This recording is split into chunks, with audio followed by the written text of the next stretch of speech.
여러분들도 꿈이 있을 거예요. 또 기도 제목을 올리시기도 했죠. 기도 제목을 올리고 여러분들이 또 바라는 바가 있기 때문에 꿈을 꾸고 또 소망도 있고 여러 가지 그러실 것입니다. 우리가 가끔 이 말씀을 상고해 보는데요, 우리만 꿈이 있는 건 아닙니다. 하나님도 꿈이 있답니다.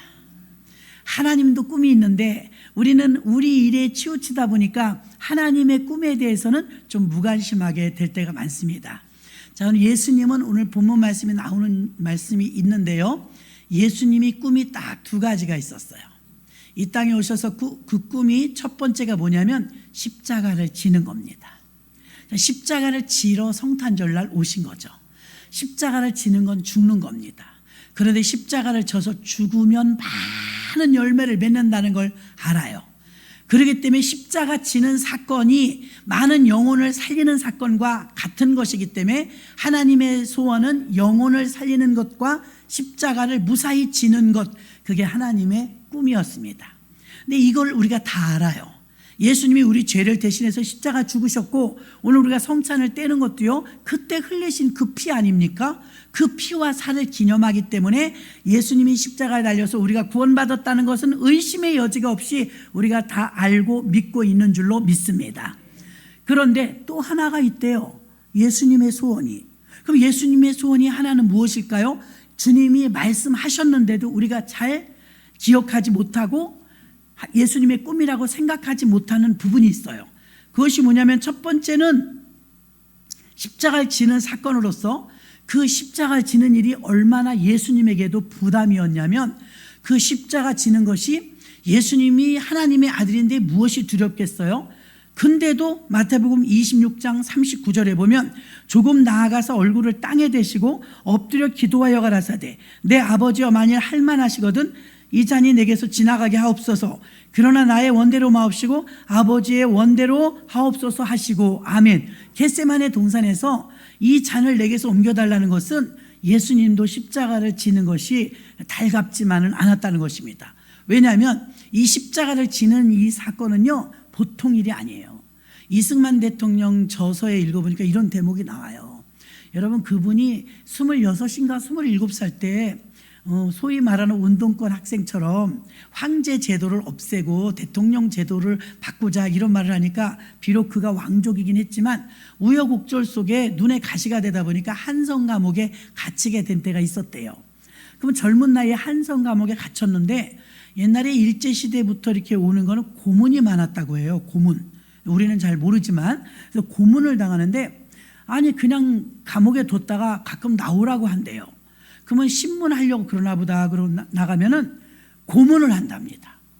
매달아 놓기도 하고 물에다 담그기도 하고 고춧가루 푸른 물에다가 담그기도 하고, 하여튼 고문을 당하는데 어떤 날은 옷을 다 벗기더랍니다. 옷을 다 벗기고 이제 채찍질 하려고 그러는지 옷을 다 벗기고 대롱대롱 매달아 놓더래요. 그래서 이제 아이고 오늘 또 죽었구나 하고 이제 매 맞을 각오를 하고 있는데, 그때 옷을 막 벗기는데 남자들만 이제 뭐 몇 명 있었다고 해요.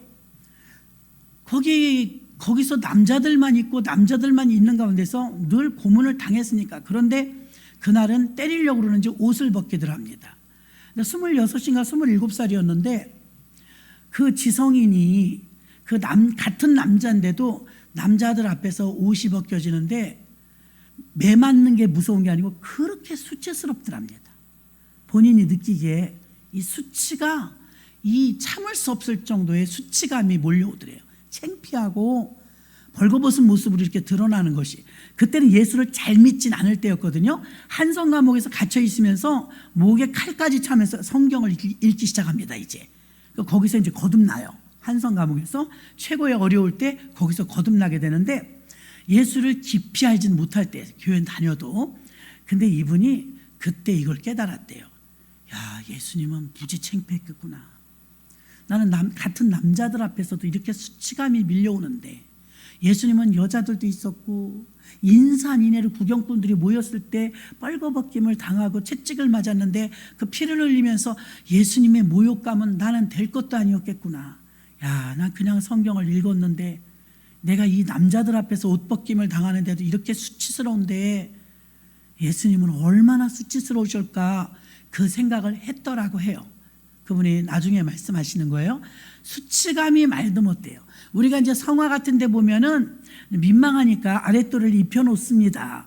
그러나 실제로 그 로마 병정들이 그들이 부수입이 뭐냐면 옷감이에요. 옷감. 그때는 옷감이 그렇게 귀했대요. 그래서 사형을 집행하는 그 군졸들에게는요, 부수입이 뭐냐면 그 사형수가 죽으면 남긴 옷, 그게 자기들의 돈벌이에요. 옷을 막 제비 뽑아서 나눠갑니다. 그 천이 너무 귀할 때라서. 예수님은 돛보자락도 입으시고 옷이 키도 크시고 하니까 옷자락이 꽤 많았지 않겠습니까? 그런데 속옷까지 다 벗겨가는 거예요. 그래서 사실은 벌거벗긴 상태에서 예수님이 고난을 겪었다는 거예요.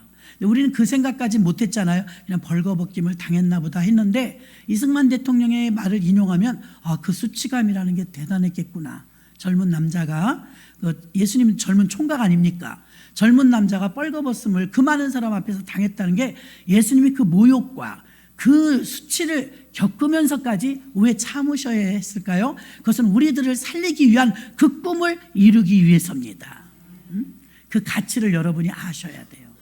예수님이 그 수치와 모욕을, 매맞음을, 고통을 당하는데 십자가형이 그렇다는 걸 알기 때문에 예수님은 전날 밤까지 기도하면서 아버지 하나님, 이 잔을 내게서 옮기시고 다른 방법이 없을까요?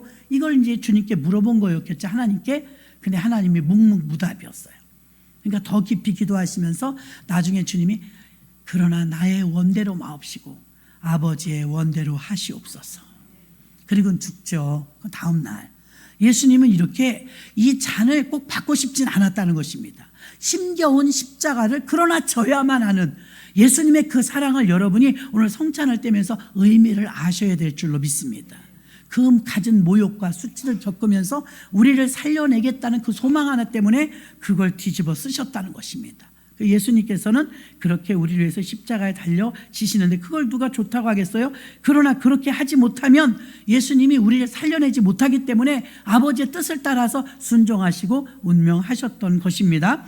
오늘 18절에도 또 내가 내게 이르노니 너는 베드로라. 내가 이 반석 위에 내 교회를 세우리니 음부의 권세가 이기지 못하리라. 아멘. 두 번째 소원은 내 교회를 세워라입니다. 음부의 권세가 이기지 못하는 내 교회를 세우는 게, 예수님 교회를 세우는 게 예수님의 두 번째 소원이에요. 근데 우리는 이건 잘 몰라요. 교회가 그냥 저절로 생겨난 줄 알고 예수님에 의해서, 예수님 꿈에 의해서라고 생각을 못하는데 예수님은 오늘 본문의 18절에 내가 이 반석 위에 내 교회를 세우리니 음부의 권세가 이기지 못하리라 본인이 말씀하신 거예요. 내 소원이라고. 그런데 우리는 이 소원은 간과하죠. 십자가는 다 아는데 주님의 소원이 교회 세우는 거야? 생소하게 느낄 때가 많다는 것입니다. 그래서 예수님의 두 번째 소원은 첫 번째는 영혼 구원을 위한 십자가 지는 것이고 두 번째는 그 십자가 진 뒤에 성령으로 말미암아 교회 세우는 것입니다. 여러분은 아시기를 바랍니다. 그래서 예수님의 꿈이 이 두 가지인데요. 예수님이 교회를 세우는 일을 본인이 말씀하시면서 이것을 이야기해 주셨습니다. 예수님은 왜 하필이면 교회를 세우라고 하셨을까요? 예수님은 다른 이야기를 들려주시려고 하지 않았습니다. 예수님은 자신의 야망을 이루려고 교회를 세우는 것도 아니고 자신을 선전하려고 교회를 세우는 것도 아닙니다. 예수님의 의도는 더 많은 영혼을 주께로 인도하여 그 영혼이 지옥 가는 것을 면하게 하시기 위해서 그 집합소로 공동체의 자리로 그 처소로 교회를 주님께서 세우라고 말씀한 줄로 믿습니다. 오늘날 코로나를 겪으면서 한국교회의 신자들도 신앙관이 탈신앙자들이 많이 나왔어요. 어떤 분은 권사라는데도요 저한테 전화해서 그러더라고요. 목사님 나는요 교회는 안 가려고요. 왜요?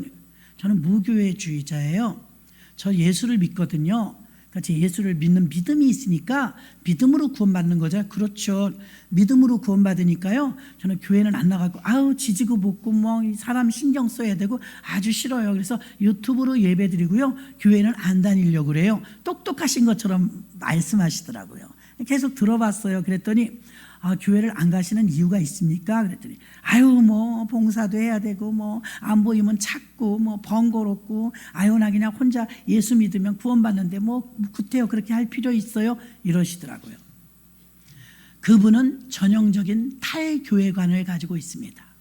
왜 그러느냐? 교회와 예수가 분리된 줄 알아요. 여러분이 잊지 말아야 될 거, 교회와 예수님은 하나입니다. 교회 따로 예수 따로가 결코 아니에요. 교회와 예수님은 하나예요. 이 예수님이 핏값으로 십자가에 달려 죽으시고 탄생한 게 교회예요. 그래서 예수님은 교회를 신부처럼 사랑하세요. 끔찍하게 사랑하세요. 예수님이 자신의 피를 다 쏟아서 탄생한 게 교회인데, 이 교회가 지금은 예수님의 일을 하고 있거든요. 예전에 예수님 만나야 구원받았지만 지금은 교회를 통해서 예수 믿으면 구원받아요. 근데 교회 따로 예수 따로 생각합니다. 교회가 뭐 내 마음의 성전이 교회죠. 뭐 맞는 말 같아요. 디모데 전후서에 큰 집에는 금그릇과 은그릇과 분명히 터가 있다고 그랬어요. 터. 교회는 눈에 보이는 가시적인 교회가 있고요, 또 비가시적인 보이지 않는 유형의 교회도 있어요. 그럼 여러분, 이렇게 여러분이 시간을 들여서 오시는 예배당, 이 교회를요, 교회가 아니라고 말하면 그 사람은 신앙이 잘못되신 분입니다. 또 우리가 유튜브로 예배 드리면요, 성찬 못합니다.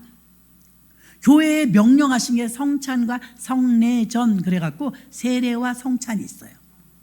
그럼 유튜브는 세례 못합니다. 유튜브는 성찬 못합니다. 교회가, 교회라는 것이 드러나는 것 중에 확실한 게 두 가지입니다. 성찬과 세례예요. 성찬과 세례를 못하면 교회가 아니에요. 교회일 수가 없어요. 예수님은 기도원을 세워라, 남을 도와야 되니까, 가난한 사람을 사랑하니까 복지센터를 세워라, 결코 그러지 않았어요. 기도원을 세워라, 복지센터를 세워라, 환자가 많으니까 교회를, 병원을 세워라, 그런 말씀 안 하셨어요. 주님은 오직 하나, 주님의 소원, 교회를 세우라. 주님은 교회를 세우라고 했어요. 그 교회와 예수님이 별개가 아니라 하나입니다. 성경에 보니까 에베소서 4장 4절로 6절, 몸이 하나요 성령이 하나이니 이와 같이 너희가 부르심의 한 소망 안에서 부르심을 입었느니라. 주도 하나요, 믿음도 하나요, 세례도 하나요, 하나님도 하나니 곧 만유의 아버지시라. 만유 위에 계시고 만유를 통일하시고 만유 가운데 계시도다. 아멘. 맞습니다. 예수와 교회는 하나인 것입니다. 예수는 믿는데 교회를 안 다니고 구원받는다요? 구원받는다고요? 그럴 수가 없어요. 여러분, 교회를 통해서 18절 그 뒤에 읽어보면 나오지 않습니까? 교회에다가 천국 열쇠를 주었어요. 나중엔 개인 구원이 아니에요. 지금 예수 믿는다는 입으로 시인하는 건 개인 구원인데요, 주님이 재림하실 땐 교회 구원이에요. 소아시아 7교회에 나오는 요한계시록 7교회가 나오죠. 지금은 교회 시대거든요. 마지막 때는 교회가 들림받아요. 그래서 여러분들이 교회 안에 구성원으로 들어있을 때 구원받고요, 두 번째로는 여러분 개인이 제대로 예수 믿어야 구원받는 거예요. 그래서 교회가 내 신앙하고 별개가 결코 아니라는 걸 아시길 바랍니다. 주님이 그렇게 말씀하신 적이 없어요. 그래, 교회는 그럼 힘들면 나오지 말고 유튜브로 예배드리고 교회는 안 다녀도 돼, 그런 적이 없다니까요. 유튜브의 맹점이 은혜는 받을 수 있는데요, 같은 공간에 실시간으로 예배 드릴 수 있는데요, 성찬 못 하시잖아요. 침례 못 하시잖아요. 특별히 초대교회는요, 교제가 떡을 떼며 식사, 교제가 이게 포함되는 게 예배거든요. 교제를 못 하잖아요. 온라인은요, 여러분, 우리나라는 인터넷이 잘 터지니까 그렇죠. 외국 같은 데는 라인이 끊어지면 예배 못 드리다 말고 들들들. 지금도 라인이요, 그 유튜브가 가끔 끊어질 때가 있다고 그래요. 저도 이제 이야기를 뒤에서 들으면 방송 예배 드리는데 가끔 끊어질 때가 있대요.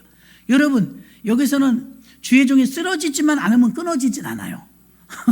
그렇지 않습니까? 현장에서 혹시 제가 쓰러져도 부목사님들이 올라와서 하실 거 아닙니까? 현장 예배는 그런 이점이 있지 않습니까? 근데 유튜브는 전기 끊어져도, 방전돼도, 충전 못했어도 예배 못 드립니다. 전기만 나가도 못 드려요. 라인 끊어지면 예배도 없고 예수님도 없어요. 그 여러분 실제적으로 봤을 때 예배는 정상적으로 주일날 교회 오시는 게 맞습니다. 정상적인 걸 놔두고 비정상적인 걸 찾아갈 필요는 없지 않습니까? 그래서 여러분들이 정말 몸져 누워서 병원에 계시다면 유튜브라도 감사하죠. 그렇게라도 간접적으로라도 은혜 받을, 치료받으면 또 오셔야죠. 아멘이십니까? 그래서 예배는 정상적으로 드린 예배는 교회 와서 드리시는 게 맞는 줄로 믿습니다. 그래서 예수와 교회가 하나인데 내가 알고 있는 대로 내가 믿고 싶은 대로 나는 그래서 구원받을 믿음이 있기 때문에 교회는 안 다니고요. 나는 예수 믿고 구원만 받을래요. 누가 구원시켜 준대요? 열쇠가 여기 있는데. 자기 내가 복음인 거예요. 마태복음도 아니고 마가복음도 아니고 누가복음도 아니고 내가복음. 들어보셨어요? 내가복음. 요즘에는요 내가복음자들이 너무 많아요. 내가복음은 구원받지 못합니다. 사복음서를 통해서는 구원받지만 내가복음은 받지 못해요. 그렇기 때문에 우리는 교회가 나의 인생 전체 속에서 내가 예수 믿게 된 것이 가장 큰 행복이고 행운이라는 것을 아셔야 되는데, 예수님께서 그럼 두 가지 소원 중에 십자가는 우리가 잘 아니까요. 십자가 진 건 잘 아는데 왜 그렇게 교회를 세우라고 하셨을까? 왜 교회를 누구한테 세우라고 하셨을까? 교회를 세우라고 하셨을 때 세우면 무엇이 좋은가 등등 궁금하지 않으시겠습니까? 자, 예수님께서 교회를 세우라고 하신 것은요, 교회의 절대적 주체, 실체가 예수님입니다. 다시 말하면 교회가 예수라 이거예요. 교회가 예수. 여러분, 목사님이 전 재산을 들여서 교회를 세웠어도, 장로님이 전 재산을 들여서 헌금해서 교회를 세웠어도 교회의 주인은 주님이십니다. 예수님만이 주인이에요. 교회가 바로 예수님인 것입니다. 요한복음 10장 10절에 도적이 오는 것은 도적질하고 죽이고 멸망시키는 것뿐이요 내가 온 것은 양으로 생명을 얻게 하고 더 풍성히 얻게 하려는 것이라. 아멘. 교회를 통해서 여러분에게 꼴을 주시는데 풍성하게 주시기를 원한대요. 여러분이 목말라갖고 배고파서 기갈이 될 정도로 사는 걸 원치 않으시고, 여러분이 배부름을 맛보기를 원하시기 때문에 풍성하게 꼴을 주시기 위해서 예수님이 오셨대요.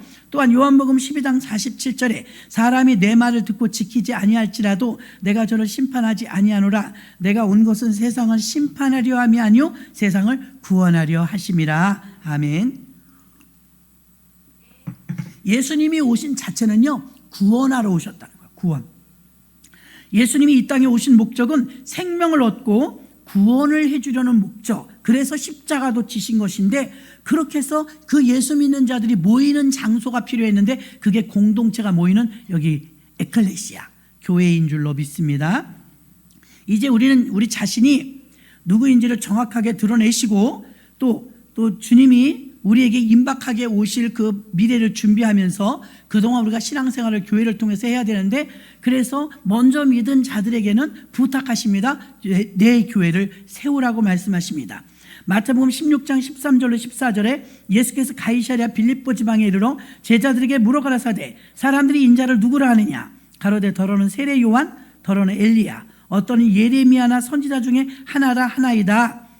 이렇게 말하니까 얘들아, 제자들한테 묻습니다. 사람들이 나를 뭐라고 하느냐? 엘리야 같다고 그래요. 세례 요한 같다고 그래요. 선지자 아니냐고 묻는데요. 그래? 그럼 다른 사람들은 그렇게 말해. 너희는 나를 누구라 하느냐? 대답자라는 베드로가 대답을 합니다. 주님, 주는 그리스도시요 살아계신 하나님의 아들이십니다. 그리스도란 메시아와 같은 말로서 기름 부음 받은 자란 뜻이죠. 그럼 구약에는 기름을 누구에게 발라느냐? 기름을 붓는 사람은 왕, 제사장, 선지자, 이 세 사람에게만 기름을 부을 수가 있거든요. 근데 그리스도란 기름 부음 받은 자니까 예수님은 왕, 제사장, 선지자, 이 세 가지를 다 갖고 성취하신 분입니다. 성취하신 분. 기름을 부었다는 건 완성된 거거든요. 성취하신 분. 그래서 예수님께서 너희는 날 누구라니? 주는 그리스도 살아계신 하나님의 아들이십니다. 흡족하셨어요. 잘 아는구나. 그래, 맞았어. 이걸 알게 한 거는 혈육이 아니요 하늘에 계신 내 아버지시니라. 그래서 성취하신 분이라고 말씀해 주고 있습니다. 고린도전서 10장 4절에도 다 같이 신령한 음료를 마셨으니 이는 저희를 따르는 신령한 반석으로부터 마셨음에 이 반석은 곧 그리스도시니라. 반석. 예수님은 반석인 그리스도. 예수님이 흰돌, 산돌, 새벽별, 많은 호칭들이 있죠. 그러나 여기서는 신령한 반석으로 나와 있습니다. 예수님이 세우시는 교회만이 반석처럼 영원히 견고하다는 것입니다. 예수님이 예수님의 교회를 세우는데 교회란 예수, 예수란 교회, 교회 자체가 예수님의 실체이기 때문에 교회를 세우라는 것입니다. 여러분 중에서 예수님의 도움이 필요 없는 사람은 여기 한 명도 없을 것입니다. 저를 비롯하여서. 그럼 여러분은 예수님을 사랑하신다고 지난주에도 고백을 했습니다. 그럼 예수님을 여러분 사랑하십니까? 예수님 기뻐하십니까? 아멘 그랬습니다. 그럼 여러분도 예수님을 기뻐하시고 주님도 여러분을 기뻐하십니까? 그러니까 서로 기뻐한다면 1년 쭉 우리는 그 마음만 가진다면 결코 두려움이나 부족함이 없을 것입니다. 예수님이 세우시는 교회를 통해서 예수님은 성취자이시고 완전하신 분이신데 예수님께서 그 교회가 예수님이시기 때문에 내 교회를 세우라고 말씀하시는 것입니다. 교회를 통해서 예수님이 3년 반 동안 공생애를 위로하시고 축복하시고 치료하시고 응답하시고 이 일들을 지금은 교회를 통해서 다 하십니다. 그러므로 여러분들이 교회를 오실 때 예수님을 만나는 마음으로 오셔야 될 줄로 믿습니다. 예수님은 그래서 교회를 세우라고 첫 번째 하셨고요. 두 번째 예수님은 왜 교회를 세우라고 하셨느냐? 여러분 우리가 달력을 쓰잖아요. 새 달력을 또 이렇게 걸었어요. 그럼 어느새 2024년이더라고요. 끔찍해요 진짜. 나 얼마 전에 라면 사고 막 그랬던 것 같아요. 왜? 밀레니엄 온다고 종말 온다고 가스도 사놓고 막 그랬던 것 같아요. 그럼 마트가 막 그냥 휴지고 뭐고 바닥에 놨었는데 그게 벌써 24년이 지났다는 게 눈을 감았다 뜬 것처럼 세월이 왜 이렇게 빠른지 모르겠습니다. 자, 그런데요 이 달력을 보면 2024년이라고 써 있습니다. 그리고 오늘 신년 예배죠. 달력을 보면 예수님이 베들레헴에서 탄생하신 때가 언제냐면 예수님이 탄생한 그때부터 1년, 2년, 3년에서 지금 2024년이 되었으니 예수님의 존재로 봤을 때는 영원하신 분이고 우리를 만드실 때부터 아담을 만드실 때부터 존재는 계셨지만 사명을 가지고 이 땅에 선교사로 오셨을 때가 성탄절 아닙니까? 그 성탄절을 기점으로 해서 역사가 시작되는 거예요. 그래서 서기력이 됐어요. 그럼 예수님이 탄생한 날부터 나이가 얼마냐? 올해 딱 2024살입니다. 처음 들으세요? 예수님은요 우리가 학교 다닐 때 운동장에서 조회 쓴다고 하나요? 그때 보면 학생 중 하나가 가운데 기준 그러죠. 그죠? 기준 그러면 기준은 안 움직여요. 오른쪽에 쭉쭉쭉 쓰고요. 왼쪽에 쭉쭉쭉 써갖고 운동장을 쫙 학생들이 쓰죠. 기준 그러면 그 기준 있는 가운데에 서 있는 이 학생은 움직이는 거 아니에요. 좌우만 움직여요. 예수님이 역사의 주체자시며 역사의 주인공인 것은 그로 인해서 주전, 주후로 이 세상은 나뉘었어요. 그죠? 그래서 예수가 탄생한 날부터 서기 달력이 시작돼서 역사가 시작됐기 때문에 예수님은 역사의 주인공이십니다. 히스토리죠. 예수님이 주인공인 거예요. 에이, 우리 교회 다니니까 목사님 그렇게 말씀하시지. 아니라니까요. 진짜로 세계적인 역사가 예수님과 더불어서 이 서기력이 시작되어서 이 사회가 시작된 거예요. 그래서 불교 다니시는 분들 봐요. 단기 뭐 이런 달력 쓰잖아요. 또 유대인들 같은 경우는 유대력을 써요. 전 세계적으로는 서기력을 써요. 그렇죠? 우리 달력 있잖아요. 지금 쓰는 거. 그걸 쓰고 있지 않습니까? 그래서 현실의 역사의 유일한 주체자는 예수 그리스도입니다. 그분 때문에 달력이 시작됐고요. 그분 때문에 새 세상이 시작이 되었습니다. 우리는 가끔 2000년 동안 기독교 역사가 시작되니까 그건 교회 역사고 그건 기독교 역사 아니냐 이렇게 말을 해요. 기독교 역사를 말할 때 사람들은 이렇게 말합니다. 선교 역사가 먼저냐 교회 역사가 먼저냐. 여러분도 헷갈리실 거예요. 우리나라에는 복음이요 선교로 들어온 거예요. 선교사님을 통해서 복음이 들어왔어요. 자, 그래서 우리는 얼른 생각할 때 선교 역사가 먼저 아닐까? 이런 생각을 합니다. 성경으로 거슬러 가봐야 되죠. 예수님이 마실 때 선교 먼저 하라 그러자고 교회 먼저 세우라고 하셨어요. 교회 역사가 먼저입니다. 자, 선교가 뭡니까? 외국인에게 복음을 증거하면 선교고요. 우리 같은 민족에게 복음을 증거하면 전도예요. 우리가 매주일 전도 나가잖아요. 거기서 외국인 만나서 전했으면 그분은 선교한 거예요. 진짜라니까요. 우리 교회 최초의 이름은 선교교회라고 줬잖아요. 그렇게 짓고 싶어서 진 게 아니라 외국인이 많이 오시더라고요. 여기 이제 재개발되기 전이니까 이주 노동자들이 많이 오셔갖고 그래서 우리가 충원 선교교회라고 처음에 이름을 지었었어요. 재개발되고 나니까 공장들 나가고 반값이 싼 데가 없어지니까 외국인들이 다 이제 또 싼 데 찾아서 떠났죠. 이게 비싸졌으니까 이제 못 들어와서 하는 거예요. 그래서 선교교회가 아니고 다시 이제 우리는 원 이름을 순복음교회를 찾았는데요. 우리 교회 역사 짧은데도 그렇게 됐단 말입니다. 근데 선교가 먼저냐? 교회가 먼저냐? 성경으로 거슬리면 답이 나오죠. 성경에는 오늘 마태복음 16장 18절에 음부의 권세가 이기지 못하는 내 교회를 세우래요. 주님이 선교부터 하라 그런 게 아니라 내 교회부터 세우래요. 선교가 뭐냐면 외국인에게 가서 복음을 증거하지만 해외에 나가서 우리가 복음을 증거하고 선교하고 돌아와요. 우리 현지도 지금 단기 선교 1년 가 있죠. 그러면 이제 거긴 추운지 어쩐지 모르겠지만 거긴 여기보다는 춥지 않을 거예요. 그럼 하고 돌아올 거예요. 만약에 교회를 세우고 오지 못했다면 선교를 하고 왔지만 교회는 못 세운 거예요.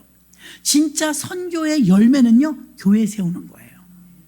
우리나라에요, 선교사님들이 오셔갖고 복음만 가르쳐 준 게 아니에요. 세문안교회 세우지, 정동교회 세우지, 교회들이 막 세워졌잖아. 소래교회 세우지. 이 교회가 세워졌잖아. 그게 진짜 선교의 열매입니다. 예수님은 교회를 세우라고 했기 때문에 선교가 먼저가 아니고 역사 속에 보면 교회의 세워짐이, 교회가 세워지고 나서 선교사를 파송했잖아요. 안디옥 교회가 최초로 생겼습니다. 초대교회는 예루살렘 교회지만 본교회에서 개척해서 나간 교회는 안디옥 교회잖아요. 바나바와 바울이 개척했어요. 그 최초의 이방인 교회거든요. 그 교회에서 선교사 파송해서 누구의 선교사였어요? 바로 바나바와 바울이 최초의 선교사였어요. 이방인에게 복음을 증거해서 선교사가 된 거예요. 교회가 세워지니까 선교를 하게 됐더라 이 말입니다. 우리 교회가 좀 더 성장하고 성숙한다면 뭐 할 것 같아요, 여러분? 선교할 겁니다. 아멘이십니까? 당연하지 않습니까? 우리끼리 계속 땅 넓히고 계속 건물만 짓니까? 아니지 않아요. 교회가 이제 그 기점을 확보했으면, 그죠? 거점을 확보했으면, 건축을 완공했으면 이제는 뭐 하겠어요? 열심히 여러분들 훈련받고 나서 교회가 성장하면 선교해야죠. 믿으십니까? 그렇게 스토리가 되는 교회가 먼저입니다. 교회가 먼저. 근데 우리는 그거를 잘 몰랐지만 여러분은 이제 아시게 된 것입니다. 선교를 하고 선교사님들이 오셨지만 교회를 세우지 않으면 선교 일을 계속할 수 없기 때문입니다. 오늘 예수가 실체가 되는 교회가 첫 번째라면, 두 번째는 교회를 세운 이유는 예수가 유일한 역사의 주인공이기 때문에, 중심이기 때문에, 그래서 예수님이 교회를 세우라는 것입니다. 이 세상이 어떻게 흘러가느냐? 제가 조심스러워서 말하기는 어렵지만 저출산 130조를 쏟아부어도 한 명도 안 늘었어요. 돈으로 안 된다는 걸 보여준 거예요. 팔레스타인 전쟁 났어요. 하마스. 안 끝나네요. 그 전에 물가를 이렇게 치솟게 한 원인이 뭐예요? 우크라이나 전쟁 아니에요. 러시아. 그렇게 전 세계가 원하는데도 왜 안 돼요? 전쟁이 안 끝났어요. 죽을 맛일 겁니다. 우린 여기 멀리 있지만 얼마나 힘들겠어요 지금. 이제 우리도 그전처럼 뜨겁게 기도가 안 나와요. 오래돼서. 이걸 유엔이 해결 못해요. 미국이 도와줄 수 있겠다. 미국도 지금 못하잖아요. 러시아가 그럼 알아서 정리하나? 빨리 접수하는, 그것도 안 돼요. 이걸 여러분, 우리는 유엔이나 세계적인 정치나 정세로 풀어가려고 하는데 안 풀려요. 근데 하나님의 눈으로 보신다면 이것은 교회의 문제예요. 종교 문제예요. 다시 말하면 교회들이 들고 일어나 기도하면, 우리나라 역사만 짧은데도요, 140년 동안 복음이 들어왔는데 교육, 문화, 경제, 산업사회 다 이끌고 주도한 게 교회예요. 애국, 독립투사, 독립운동 다 누가 했어요? 다 기독교인들이 했어요. 그래서 여러분, 이 문제를 자꾸만 유엔에게 가져가고 세계 어딜 가져가도 이게 해결이 안 돼. 전쟁 난 것이고 지진 난 것이고. 근데 이게 온 교회들마다, 이 땅에 있는 교회들마다 일어나 회개하면 금방 해결돼요. 교회에게 달려있는 거예요. 이게 지금 공이 어디로 가? 정치인에게 갔다가, 기업인에게 갔다가, 병원으로 갔다가, 법원으로 갔다가, 이 공이 어디로요? 교회로 오는 거예요. 교회. 결국은 교회가 희망이에요. 교회가 주역이고 교회에 딸려 있는 거예요. 교회에 따라서 딸려 있는 거예요. 교회가 정신 차리고 깨어서 기도하면 흥황해집니다. 우리나라 역사가 그랬다니까. 세계적으로도 그래요, 여러분. 지구본을 상대로 이스라엘에서 출발한, 베들레헴에서 출발한 예수님의 복음이 지구를 한 바퀴 돌아서 이제 한 바퀴 거의 다 갔어요. 마지막 다시 이스라엘 도착하려고 하니까 이스라엘을 감싸고 있는 나라들이 전부 이슬람이에요. 그걸 뚫고 지금 현지 같은 젊은 싱글 아가씨들, 총각들이 복음 들고 간 거예요. 우리나라에 선교사가 올 때 21살, 토마스 성에서 21살이었다고 해요. 26살, 막 이래요. 아펜젤로 언더우드 모두 젊었어요. 그 젊음을 어디에 바쳤냐면 복음을 위해 바쳤다는 거예요. 지금도요, 싱글 그 미스들이요, 중동 지역에 그 막 화라산 같이 폭파가 일어나는 그곳에 애기 아빠, 애기 엄마들은요, 딸려 있는 게 많아 못 가요. 선교센터 가서 교육을 받아보면 정말 웃겨요. 헐헐단신 총각 처녀들이 가요. 그 적진을 향해서. 그러면 선진국들은 어딜 가는지 알아요? 그냥 뭐 뻔히 편안한 나라들 있잖아요. 안전한 나라들. 근데 지금도 위험한 나라 누가 가요? 싱글들이 가고 있는 거예요. 젊은이들이. 우리나라에도 참 환경이 전염병이나 뭐나 시달렸지 않습니까? 가난하고 냄새나고 우상숭배하고.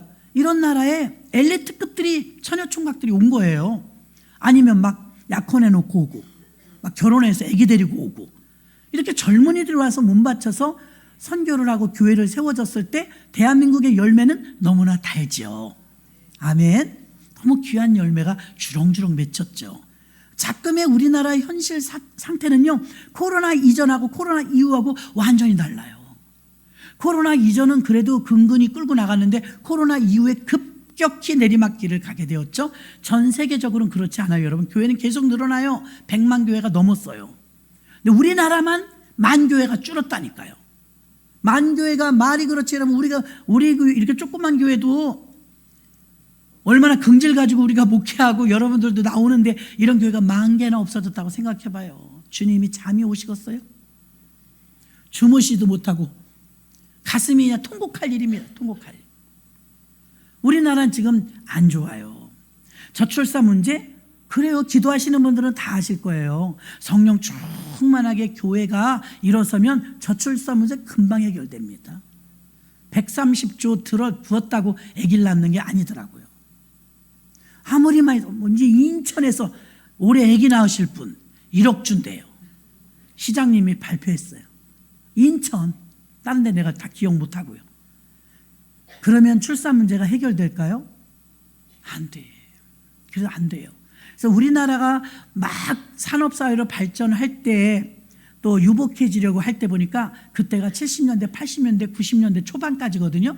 그때는요, 한국 교회 역사상 87,000개의 교회로 가장 왕성했을 때예요. 그러니까 영적인 눈으로 보면요, 교회가 흥황해야 세상도 흥황해요. 그러면 교회가 줄어드는 것으로 그냥 좀 줄었네, 이 정도가 아니에요, 여러분. 교회가 그만큼 없어지는 만큼 세상은 더 절망적이 된다는 거예요. 그러니까 교회는 자꾸 세워져야 해요. 그래서 예수님은 교회를 세우라는 거예요. 저 신학교 다닐 때만 해도 한 달에 한 교회, 두 교회가 막 우리 작은 총회에서도 세워졌어요. 난 근래 한 10여 년간은요, 개청 예배를 못 가봤어요. 창립 예배는 없고요, 뭐 입당 예배, 뭐 은퇴 예배, 이전 예배, 이런 예배는 있는데 개청 예배가 들어보셨어요, 여러분? 요즘에 없다니까요. 거의. 그만큼 교회가 안 세워지고 있다는 건 우리가 지금 이게 뭔가 잘못되고 있다는 거예요. 교회는 자꾸 세워져야 합니다. 교회가 자꾸 세워져야 되는데 교회가 안 세워지고 있다는 거예요. 교회의 주체가 예수님이라, 역사의 주인공이 예수님이라, 예수님이 다 책임지시고 예수님이 끌고 가실 텐데, 기독교 역사는 교회 역사라고 말할 수가 있는데 예수님은 내 교회를 세우라, 이게 주님의 소원인데 우리는 우리 소원에 급급해서 예수님 소원은 뒷전인 거잖아요. 우리 소원은 올해도 어김없이 우리가 써서 냈습니다. 우리 소원은 그거 적어낸 것뿐이 아니고 계속 늘어날 것입니다. 올 한 해에도. 그 예수님의 소원은 여러분 자꾸 잊혀져요. 들을 때는 그렇다, 하나님도 소원이 있지. 그랬다가 또 그냥 잊어버려요. 예수님의 소원이 두 가지인데, 하나는 십자가 완성이고요, 또 하나는 교회를 세우라는 건데, 이 교회 세우라는 게 이제 우리 과업이 된 거예요. 주님이, 바울이, 베드로가 했던 그 과업이 오늘 우리들에게 맡겨진 줄로 믿습니다. 교회가 세워지고 부흥운동이 일어나는데요, 우리나라는 1904년도에 평양에서 장대현 교회에서 부흥이 일어나기 시작했어요. 한 1,500명 모였었대요. 사경회를 하는데 기도하다가 회개운동이 번지기 시작한 거예요. 난 이런 잘못했습니다, 난 저런 잘못했습니다, 자기 고백을 하면서 회개가 막 불길처럼 번져나가더니 그 예배가 며칠 만에 끝나질 못한 거예요. 계속. 그래서 우리 1904년 상기하자고 기도하는 분들은 맨날 말하지 않습니까? 그 불길이 남한까지 내려와가지고 전 국토를 휩쓸었던 것입니다. 교회가 부흥했는데 나라는 덩달아 부흥했어요. 나라는 덩달아 발전했어요. 세상 사람들이 들으면 이거 어디서 뻥을 해요, 뻥. 말도 안 된다고 얘기할지 모릅니다만, 하나님은요, 드라마 같은 데 봐요. 주인공 죽으면 끝나요. 주인공 죽으면. 그런 것처럼 교회가 이 땅은 영원한데 교회가 없어지면 끝나는 거예요. 교회가, 예수님 볼 때는요, 교회가 주인공이기 때문에 이 세상에, 교회가 희망이기 때문에, 교회가 주님이기 때문에 교회에 대한 거는 기대가 있지, 법원이나 정부에 거는 기대 주님은 없어요. 우리나 있지. 노령연금 더 주려나? 출산 장려금 더 주려나? 우리나 정부에 관심 있지, 주님은 정부에 관심 없어요. 주님은 교회에 관심이 있어요. 교회가 그 몫을 감당해 주려나? 교회가 여전히 세상의 희망이 되려나? 역사의 중심이고 주역이기 때문에 그런 교회를 세우라는 것입니다. 의미 없는 교회가 아니라 그런 영향력을 나타내는 교회, 예수님이 드러나는 교회, 예수님이 운영하는 교회, 예수님이 역사하는 교회를 세우라, 이 말입니다. 마지막 세 번째는요, 왜 교회를 세우라고 하셨느냐? 이 세상의 유일한 대안이 교회이기 때문에 연결되는 것입니다. 두 번째 것이랑, 세상의 희망은 교회입니다. 그리스도의 교회가 얼마나 중요한지, 존재 가치가 중요하기 때문에 신자들은 이 존재에 이게 중요하다는 걸 깨닫는 성도는 별로 없어요. 한국교회는 과거에 한국교회를 빼고 우리나라가 발전했다고 말하는 사람은 역사 왜곡입니다. 한국교회 발전과 한국교회가 없었다면 우리나라가 이렇게 근대사의 발전을 많이 가져오지 못했어요. 단언컨대 이건 불교고 천주교를 다 초월해서 기독교 교회가 들어와서 대한민국을 발전한 게 맞아요. 이렇게 교회는요, 세상의 희망이에요. 지금 우리나라가 좀 배불러져서 그런데요, 제가 지난달인가 캄보디아 다녀왔잖아요. 캄보디아 가니까 여전히 교회는 희망이더라고요. 그 가난한 나라에 부모도 자식을 책임지지 못하는 자기 자식을 어딘가에 맡기고 푸놈펜에 가서, 수도에 가서 돈 벌어와야 되고, 태국에 건너가서 돈 벌어와야 될 아주 각박할 정도로 정말 메마른 삶을 살고 있는데 자식이 건수하지 못하는 거예요. 자식을, 이 자녀를 먹이고 살리는 일이 너무 무거운 거예요. 그러니까 뭐 절간에다 맡기고 아니면 교회에다 맡기는 거예요. 절간에다 맡기던 사람들은 이 아이들이 나가서 시주하느라고 동냥하고 다니더라고요. 그런데 이제 교회가 생기니까 교회에다 맡기는데, 우리가 갔던 그 교회도 12명의 중고등부 학생들을 데리고 있었어요. 먹여주고 채워주고 한 30부의 정도면 한 아이를 양육한대요. 돈도 조금 들어가요. 몇만 원이면 되는 거예요. 근데 그걸 맡길 데가 없는 거예요. 왜? 한 달 월급이 20만 원, 30만 원 갖고 식구들은 많지 살 수가 없는 거예요. 근데 교회에다 맡겨놓으니까 컴퓨터 가르쳐주네. 한국에 와서 중고 컴퓨터 가져가셔갖고 18대를 놓고 가르치고 계시더라고, 교회에서. 그리고 교회에서 유치원을 운영하고 있더라고요. 근데 한국하고 조인이 돼갖고요, 장난감, 문방구 용품 이런 거 다 보내준대요. 그래갖고 어떻게 돼요? 그냥 한국에 누리는 그 교육을 그대로 받고 있는 거예요. 그러니까 누구든지 막 교회에다 아이들 맡기려고 막 난리를 치는 거예요. 육신적으로 봐도요, 가나안 나라에 가니까요, 교회가 지금도 희망이에요. 희망. 예전에는 놀이 문화가 없었으니까 밖에 나가 놀 게 없었어요. 핸드폰도 없고. 교회 와서 배우는 거야, 율동. 교회 와서 놀이 배우는 거예요. 교회 와서 글씨 배우고. 교회가 선도적인 역할, 문명을 이끄는 역할을 우리나라는 충분히 했다고 자부합니다. 충분히. 종교가 다른 사람도 부인할 수 없는 사실이에요. 그래서 교회가 희망인 거예요. 교회는 대안입니다. 희망이고, 아기 낳는 대안을 만들고 공부하는 대안을 만들고 지금 계속 실패하잖아요. 근데 교회가 대안이라는 걸 누구도 알지 못하고 있다는 거예요. 예수님은 이 새해 예수님의 소원이 두 가지라 그랬죠. 첫 번째 소원은 이미 이루셨죠. 십자가. 그로 인해서 구원받는 백성들, 그럼 믿기만 하면 돼. 이제는요, 십자가 이루어놨으니까. 두 번째 소원이 지금 진행 중이죠. 내 교회를 세우라. 교회가 대안이기 때문이에요. 교회가 희망이기 때문에, 교회만이 구제할 수 있기 때문이에요. 우리 교회가 뭐 쌀을 많이 못 사서 구제, 그런 육신적인 구제만을 말하는 게 아닙니다. 영혼을 책임질 만한 큰 용량이 되어서 이 일대의 모든 영혼들을 아우를 수 있는 그런 영적인 교회가 되어야 될 줄로 믿습니다. 교회가, 많은 교회가 있지만 세상에 대안이 되고 희망이 되고 소망을 주는 교회가 되냐 이것입니다. 교회가 그런 가치 있는 교회를 만들어서 종교, 교파, 예수님께서는 교회를 세우라고 그랬지 교단을 세우라고 하지 않았어요. 복지센터를 세우라고 하지 않았어요. 병원을 세우라고 하지 않았어요. 기도원을 세우라 그러지도 않았어요.